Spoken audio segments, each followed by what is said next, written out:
తెలంగాణ రాష్ట్ర ప్రభుత్వం ప్రతిష్టాత్మకంగా చేపట్టిన ఆర్థిక సామాజిక సమగ్ర కుటుంబ సర్వేపై ప్రజలు అపోహలకు పోవద్దని జిల్లా కలెక్టర్ రాహుల్ రాజ్ సూచించారు. మెదక్ జిల్లా రామాయంపేట మున్సిపాలిటీ పరిధిలో నిర్వహిస్తున్న ఆర్థిక సామాజిక సర్వే కార్యక్రమాన్ని ఈ సందర్భంగా ఆయన క్షేత్రస్థాయిలో పరిశీలించారు. సర్వే పరిధిను వారు పరిశీలించి పలు విషయాలను అడిగి తెలుసుకున్నారు. మున్సిపాలిటీ పరిధిలో సర్వే మందకొడిగా జరగడంపై అసహనాన్ని వ్యక్తం చేశారు. సిబ్బందిని కేటాయించి సర్వే నిర్దేశించిన ప్రకారం చేపట్టాలని మున్సిపల్ అధికారులకు సూచించారు. అనంతరం వారు మాట్లాడుతూ రాష్ట్ర ప్రభుత్వం చేపట్టిన సర్వే పట్ల ప్రజలు అపోహలకు పోవద్దని, కొందరు అవాంతరాలు సృష్టించడానికి ప్రయత్నిస్తున్నారని, ప్రభుత్వ పథకాలను ప్రజలకు చేరవేయడం కోసమే ఈ సామాజిక సర్వే నిర్వహించడం జరుగుతుందని, ఈ అవకాశాన్ని ప్రజలు సద్వినియోగం చేసుకోవాలని కోరారు. ఈ కార్యక్రమంలో తహసీల్దార్ రజనీకుమారి, మున్సిపల్ కమిషనర్ దేవేందర్ తదితరులు పాల్గొన్నారు.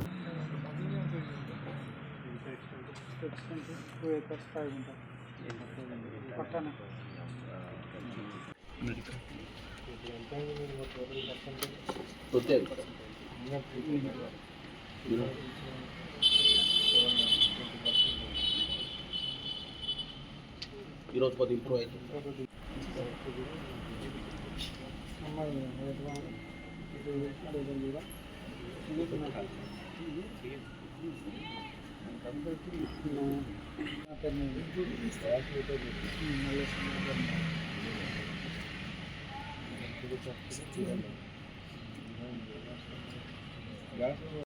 సో అవి నేనేం కామెంట్ చేయలేను. అవి ఇప్పుడున్న సిచ్యువేషన్ ఏంటో చెప్తాను.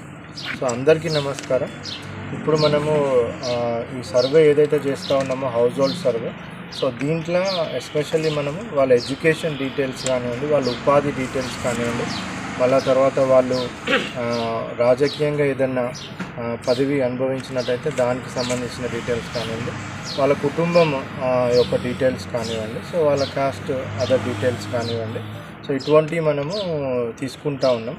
సో ఎస్పెషల్లీ ఎడ్యుకేషన్, ఎకనామిక్, మళ్ళీ పొలిటికల్, మళ్ళీ తర్వాత కాస్ట్, ఇవన్నీ డీటెయిల్స్ అంతా కూడా మనం తీసుకుంటాం. సో దీంట్లో ఏంటంటే మనం టోటల్ మన జిల్లా వ్యాప్తంగా కూడా సుమారుగా 1600 మంది ఎన్యూమరేటర్స్కి అందరికీ కూడా మనం ఈ జాబ్ అసైన్ చేయడం జరిగింది. సో జిల్లాలో సుమారుగా 2,20,000 కుటుంబాల వరకు ఉన్నాయి. సో ఈ 2,20,000 కుటుంబాలను సుమారుగా 1600 మంది ఎన్యూమరేటర్స్, ఒక 170 మంది సూపర్వైజర్స్, సో మళ్ళీ వాళ్ళ మీద municipal commissioners, rural MPDOs, MROs, మళ్ళీ మండల్ స్పెషల్ ఆఫీసర్స్, వీళ్ళందరూ కూడా మానిటరింగ్ చేస్తూ ఉంటారు.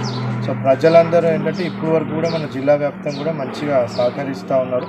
సో ఈరోజు by end of the day, నిన్నటి వరకు ఒక 23% అయింది. సో ఈరోజు by end of the day 30 నుంచి 33% వరకు ఈరోజు కంప్లీట్ అవుతుంది.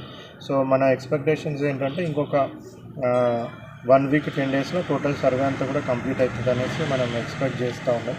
సో ప్రతి చోట కూడా సో ఏ విధమైన వాళ్ళకి సందేహాలు ఉన్నా కానీ కూడా మనం అన్నిటిలో క్లారిఫై చేస్తూ ఉన్నాం. సో ఇప్పుడు అందరూ కూడా ఎన్యూమరేటర్స్ కూడా క్లియర్ అండర్స్టాండింగ్తో కూడా వాళ్ళందరి దగ్గర కూడా వివరాలు సేకరిస్తూ ఉన్నారు. పబ్లిక్ కూడా బాగా సపోర్ట్ చేస్తూ ఉన్నారు. సో అదేవిధంగా ఏంటంటే ఈ ఫామ్స్ అంతా కూడా కాన్ఫిడెన్షియాలిటీగా ఉండదని జరుగుతుంది. సో ఎవరికి కూడా లీక్ చేయకుండా, సో ఏ విధమైన దుర్వినియోగం కాకుండా కూడా ఇవన్నీ కూడా పగడబందీగా ఎంపీడీఓ ఆఫీసెస్లో, సో ట్రంక్ బాక్సెస్లలో సో ప్రాపర్గా మేము స్టోర్ చేయడం జరుగుతుంది. So under the control of MPDO, మళ్ళీ మున్సిపాలిటీలో అయితే మున్సిపల్ కమిషనర్ ఆధ్వర్యంలో సో వీటన్నిటిని కూడా ప్రాపర్ సేఫ్టీ ప్రోటోకాల్స్ పాటిస్తూ వీటన్నిటిని కూడా స్టోర్ చేయడం జరుగుతుంది. సో ప్రజలందరూ కూడా ఏ అపోహ లేకుండా కూడా ఇన్ఫర్మేషన్ అంతా కూడా షేర్ చేయవచ్చు. సో కొద్దిమందికి కొన్ని అపోహలు ఉన్నాయి. సో మేము కరెక్ట్ ఇన్ఫర్మేషన్ ఇస్తే మాకు ఏమైనా వెల్ఫేర్ స్కీమ్స్ ప్రభుత్వం నుంచి వచ్చేటివి అంతా కూడా రద్దు అవుతాయేమో అనేసి కూడా కొద్దిమంది కావాలనేసి అపోహలు క్రియేట్ చేస్తూ ఉన్నారు. సో ప్రజలందరూ కూడా విజ్ఞప్తి ఏంటంటే ఇది ప్రభుత్వం ఎందుకు చేపడుతూ ఉందంటే కూడా welfare schemes, socio economic welfare schemes అవన్నీ కూడా ఇంకా మెరుగుపరిచి ప్రజలకు ఇంకా మంచి విధంగా ఎవరైతే అర్హులు ఉంటారో వాళ్ళందరికీ ఇంకా మంచి విధంగా అందించడానికి ఫర్ బెటర్మెంట్ ఆఫ్ స్కీమ్స్ గురించి మనం ఈ డీటెయిల్ మరిన్ని అప్డేట్స్ కోసం మా ఛానల్ని సబ్స్క్రైబ్ చేయండి.